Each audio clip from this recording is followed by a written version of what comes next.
Hey everyone, it's Madwitch here. I was looking through some of my old books, and I found these when I still went to public school. I got these from the Scholastic Book Fair, and they just happen to be on the very same subjects that I talk about here on my channel. I also found this empty journal that I got from the book fair. You can see that I stained the pages a little bit with coffee. I like to do that with my journals. It gives them a bit of a weathered look, a little bit of personality. And I thought it would be fun to fill out this journal with you in a format that's a little bit similar to these books I have here. So I think we'll be starting this as a series, and I'd like to call it the Monster Manual. Let's get started. I like to sort of set the mood before I start working with anything physically.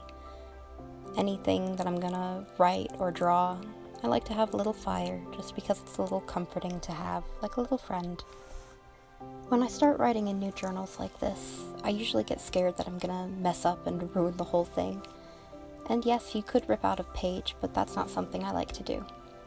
That's why I'm going over everything in pencil first, just making a rough draft for sketches and writing that I'll do and go over in pen later.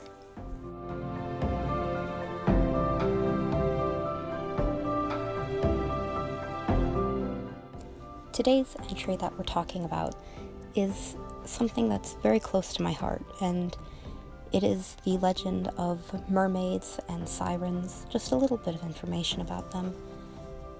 These creatures are close to my heart for many reasons, so I'm excited to talk about them today.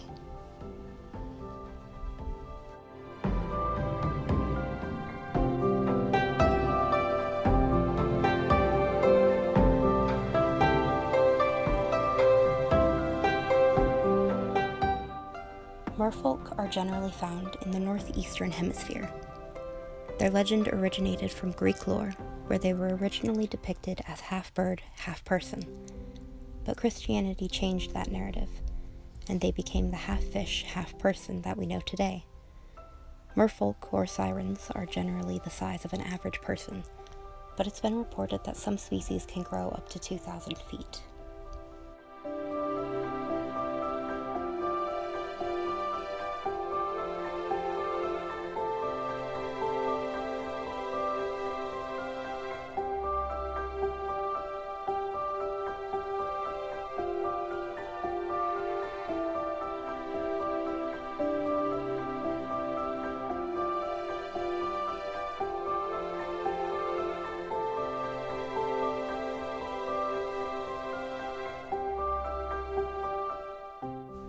Their physical appearance is just as varied as normal fish. Deep-sea merfolk tend to have bioluminescent markings to help lure food closer, and merfolk in colder climates have extra layers of fat. Freshwater merfolk tend to cut their hair short so it doesn't get caught on things, and they wear leaves or lily pads as hats to protect their skin from the sun, since they can't swim as deep as their ocean cousins. Said open ocean cousins keep their hair long since there isn't much of a risk of snagging it on things, and they communicate in low hums similar to a whale.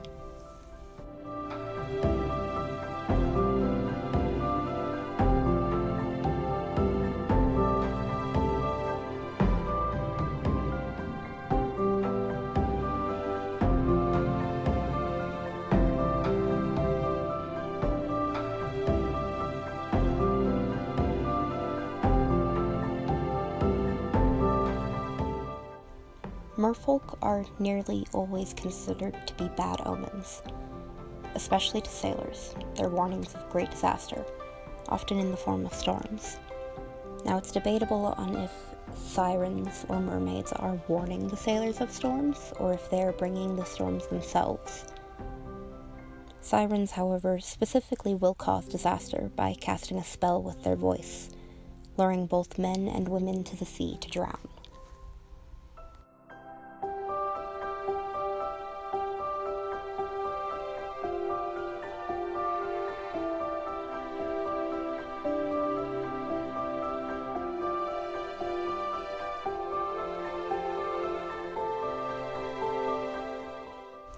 A very prominent exception of this is the merfolk of the Isle of Man. There are stories of these folk granting gifts and rewards. There's a story of one man helping a beached mermaid back to the ocean, and he was told the location of a treasure. They say he never went hungry again after that. There's another story of a young mermaid taking the doll of a human child. After she showed the doll to her mother, she was strictly reprimanded and forced to return the doll, along with the gift of a pearl necklace. There's another story of a fisher's family giving merfolk routine gifts of apples, and it says that every time that they would go fishing, their nets would always be full because they had the favor of these merfolk.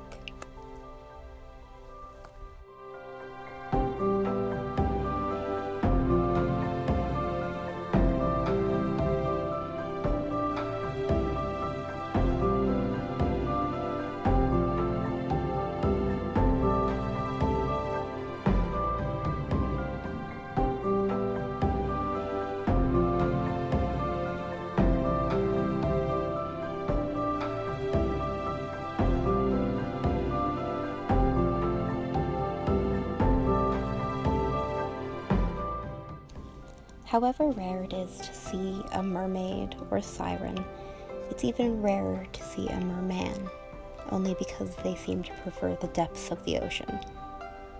Many sightings of merfolk or sirens are actually just the forms of manatees or seals that have been distorted from above the surface of the water. There have been a lot of fake taxidermies of merfolk.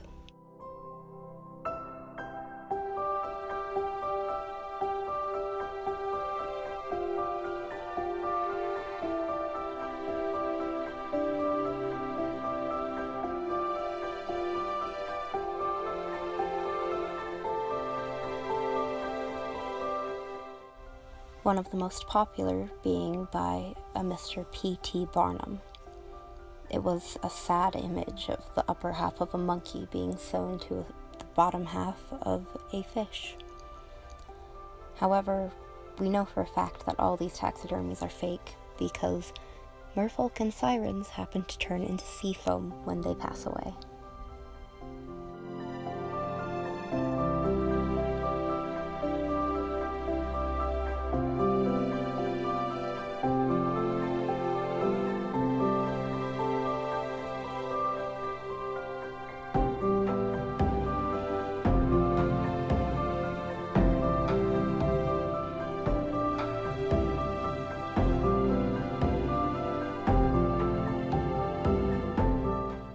That's really going to be it for this video. Please like, comment, and subscribe for more. I'm really proud of this video, if only because I managed to combine so many things that I love to make it.